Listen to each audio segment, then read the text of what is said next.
Shall we start? We are starting. We are starting. If you only have 30 seconds, take this. Michèle Lamy turned herself into a living, breathing, raving work of art. I don't think I belong in an art gallery. Scary as she might seem to some uneducated children, she is complete, with her signature inked fingers and kohl-smudged eyes. And she did it all while wielding oversized tribal bracelets and sharing all of her life with the dark prince of fashion, the prophet of the apocalypse, Rick Owens, a semi-gay fashion superlord of a boyfriend, as it happens. In short, Lamy became a myth, part socialite, part savvy business brain, part old Hollywood beauty, and patron muse who helped reshape modern avant-garde. But if you'd like a bit more of an explanation, follow me. Welcome. I'm Kira, and this is your beauty blueprint. Take a fearless French woman born under literal wartime bombs, give her the soul of a rebel, and let her dress like a gothic priestess with golden diamond-encrusted teeth. Add in jet black henna tattoos and hair dye, heaps of heavy rings and loudly clinking bangles, and eyes dramatically ringed with smudgy kajal. Perhaps mix in a past life as a cabaret dancer and a criminal defense lawyer. Yes, both. The final touch in this blueprint, a dark love story with you-know-who. Rick Owens took one look at Michèle and fell headlong under her spell, eventually making her his wife, muse, and muse slayer, all in one. By the end of this journey, we'll not only unravel how and why she created that look, we'll also glean a few practical tips for this peculiar magic. Stick around for the full breakdown of her beauty secrets and philosophy, because it's one of the wildest rides we'll ever get to go on. So settle in, grab a strong cup of green tea with a little cake on the side. That's what Lamy herself might offer you at her Paris home. And let's start at the beginning. Who is Michèle Lamy? And how did she come to be this all-consuming figure? Born in 1944 in rural Jura, France, Lamy arrived in the world amidst chaos. Legend has it she was literally born under a tree to the sound of bombs falling in World War II. Her grandfather made accessories for one of France's most famous couturiers, Paul Poiret. Her father was in the French resistance, and her mother helped partisan fighters. So drama and danger were baked into her origin story. Perhaps that's why from a young age, Michèle learned to thrive on the unconventional. As a teen in Paris in the late 60s, she led a double life that even a novelist couldn't invent. She actually earned a law degree and worked as a defense attorney, specializing in criminal cases, while simultaneously dancing striptease in an underground cabaret club on the side. In my 20s, I wanted to escape my rich provincial upbringing, so I abandoned studies to striptease, she reflected matter-of-factly.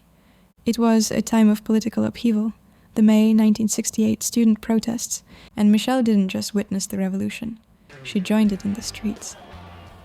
By her own account, she was radicalized by that era's spirit of change, and even slipped into lectures by the famed philosopher Gilles Deleuze for inspiration.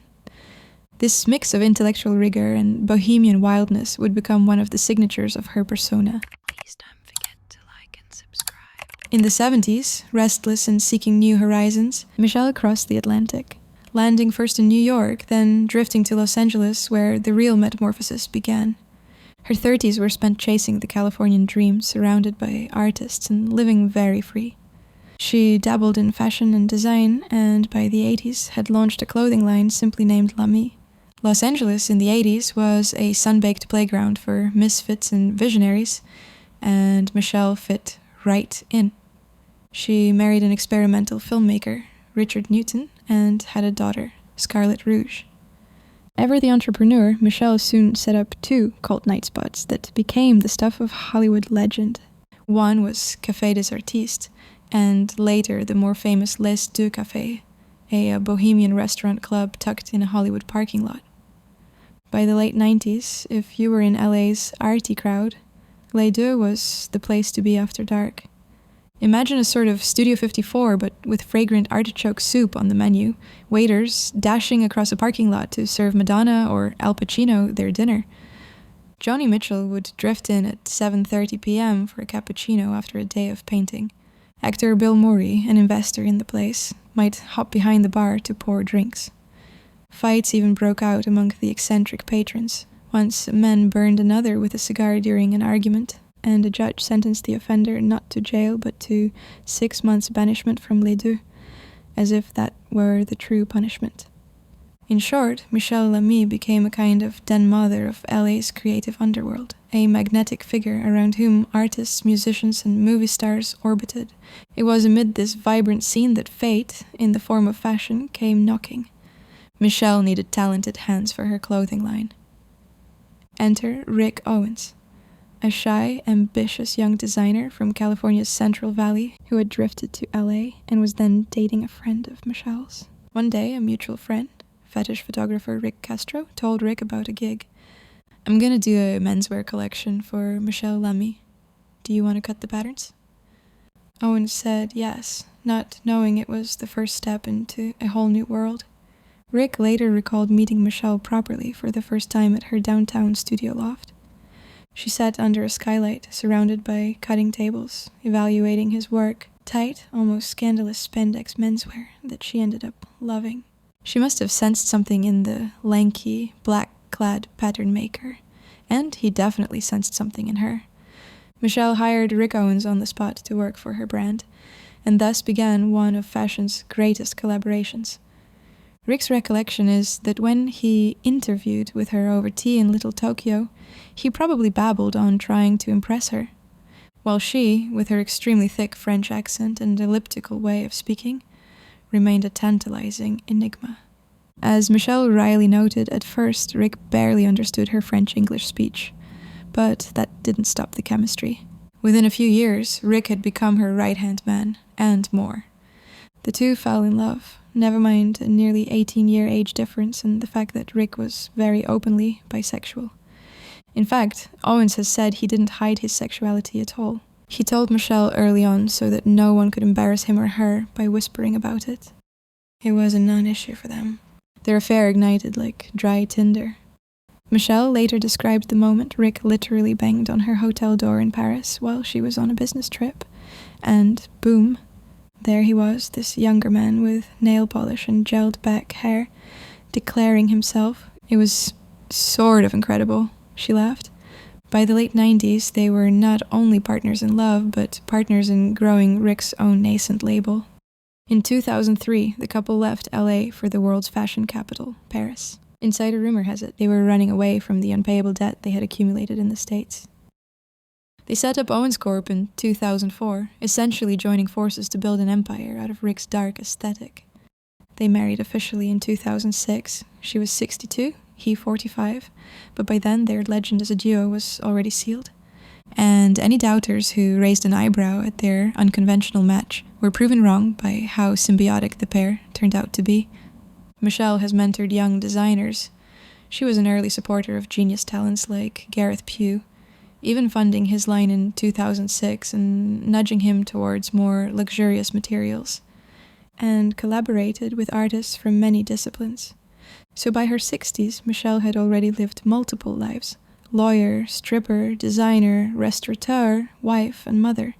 And now she was stepping onto fashion's biggest stage arm in arm with Rick Owens. But how did this woman turn herself into an almost mythical figure, equal parts muse and mastermind? To understand that, we have to look at the persona she carefully crafted and what it all meant. Keep watching, because the most fascinating part of Michèle's story is how she made herself into a cultural icon, essentially by becoming a human work of art. If you ever see Michèle on the street, and you'd know if you did, it's an unforgettable sight. At just 5 feet tall, she cloaks herself in flowing black Rick Owens garments, sometimes a backless dress with a hood, heavy boots, her arms bare out in the chill. Her skin is deeply tanned and time-etched. At 81, she wears every wrinkle with pride, like a topographic map of a well-traveled life.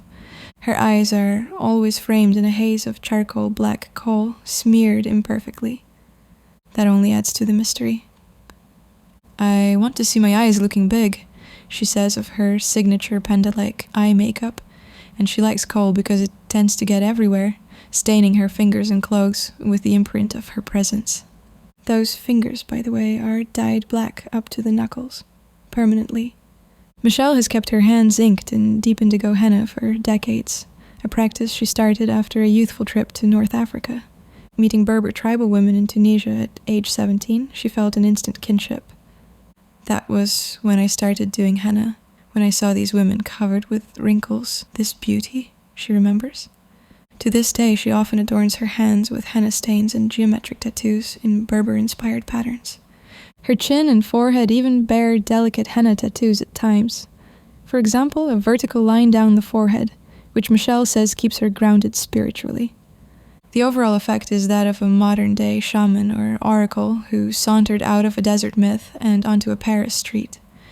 Indeed, many observers have tried to pin down Michèle's look with comparisons: witch, vampire, gypsy, sorceress, even alien.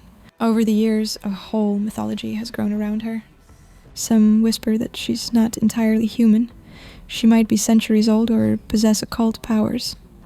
One longtime acquaintance wrote that people have suggested she's Algerian, a gypsy, that she was born in a resistance camp, was raised by wolves. She's an arms dealer, a vampire, a witch, and she's 1,600 years old. The woman herself clearly enjoys these wild myths swirling about her. Lamy has been known to encourage a bit of mystery, never confirming her exact age until very recently, speaking in poetic or cryptic sound bites about her past. Taxi drivers in Paris literally ask her to read their palms, assuming this black-fingered lady must be some kind of fortune teller. She usually obliges, with a mischievous grin. In a world of manufactured cookie-cutter celebrities, Michèle stands out by actually being enigmatic by nature. Yet, behind the theatrical flair, she's disarmingly frank about her influences. She identifies with ancient archetypes and global subcultures, the Berber nomads, the drag queens and transvestites she befriended in 60s Paris, the American indigenous aesthetics she's been mistaken for. People in New Mexico thought she was Navajo. Lamy seems to have cherry-picked elements from all these, and more, to construct her identity. You could say she created an archetype of her very own, perhaps the crone goddess of all-penetrating kohl, if we had to name it. Lamy often references the occult not as evil, but as deep heritage. She collects voodoo masks and shamanic objects, calling them alluring pieces of human anthropology. Belief is a way to express a memory of your genes, she likes to say, suggesting that her spiritual style, from voodoo to magic symbols, is an expression of ancestral memory rather than a gimmick. In simpler terms, Michèle dresses like some kind of desert oracle because it genuinely speaks to her soul. It isn't a costume. It's her skin. Of course, a huge part of Michèle's cultural impact comes from her collaboration with Rick Owens.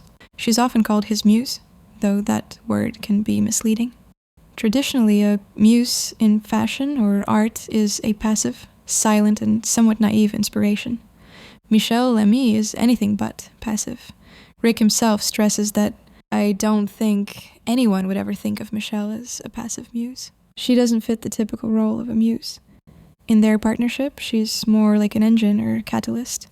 In fact, Rick jokes that when they started Owenscorp, it was like asking a gypsy to organize a war with a fascist, an outrageous yet appropriate metaphor that encapsulates their dynamic.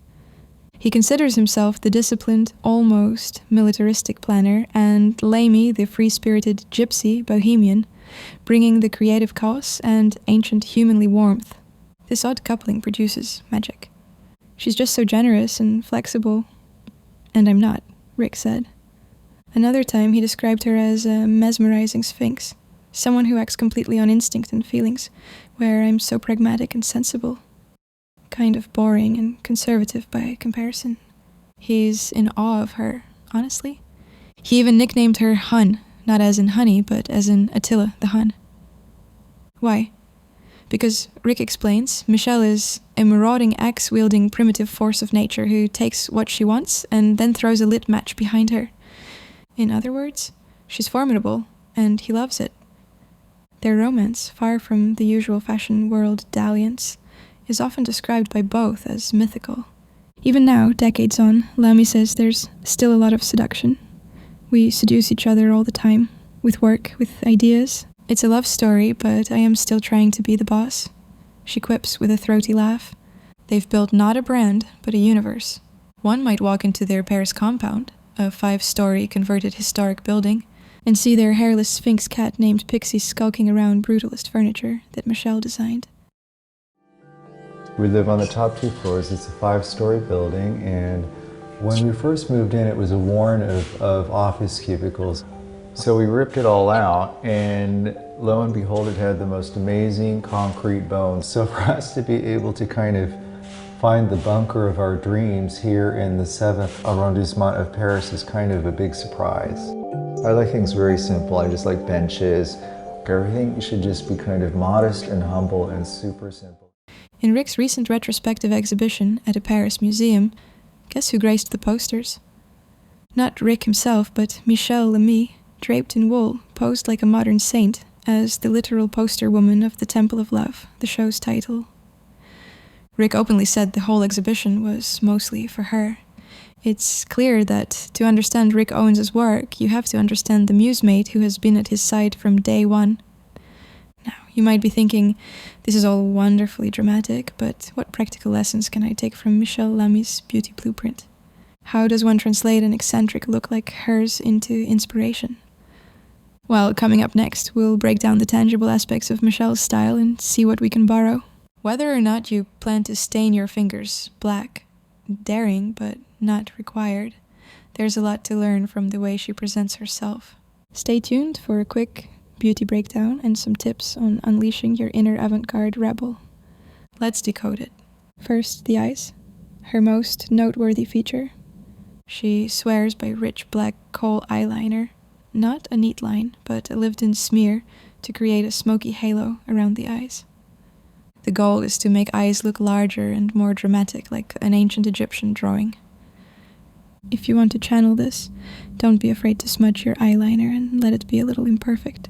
Michèle often ends up with kohl on her fingers and under her nails, which she doesn't mind at all. She's not afraid to get messy in the name of artful appearance. A little bit of that undone rock and roll spirit is the point. Don't stress about perfection. Michèle certainly doesn't. Now, those infamous black-dipped fingers. Michèle Lamy's hands are practically a work of art on their own, stained a deep indigo black from years of henna and dye, and decorated with tattoos and chunky rings. The rings are not jewelry, they are an accessory of my body, and they are, should be, even if they evolve a little bit, they be part of some kind of order. So the teeth were the same, and then you start one and you want another one, and then there is this kind of look that's in, thinking about even the Egyptian. This is probably the hardest element of her style to replicate in a literal sense.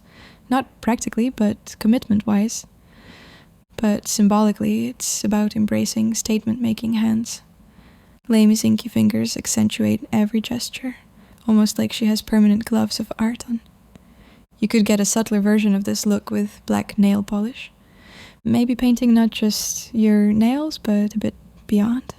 On top of that, Michèle's fingers are heavy with rings. She stacks them, often big silver or bronze pieces, some with talismanic symbols, and layers on bracelets up to her forearms. She's nearly always photographed with thick cuffs and bangles, leather, metal, bone, you name it. They don't have to match. In fact, part of her look's charm is the self-collected feel. Each piece has a story. Her adornments feel like a personal museum collection on her body. Try choosing a few pieces that have meaning to you, and don't worry if it's too much. Interestingly, Michèle's beauty routine is as unfussy as her style is elaborate. She hasn't seen a hairdresser in 40 years. Instead, she has long used henna to dye her hair reddish black. If you're into natural methods, henna is a great way to get a dense, earthy color and actually strengthen hair. It's a trick as old as Cleopatra. As for skin, Michèle famously eschews plastic surgery. Living decades in Los Angeles, she saw many succumb to the cosmetic surgeon's knife, and she proudly stayed natural. I am so against plastic surgery. I like to work on the body, but without a knife, she declares.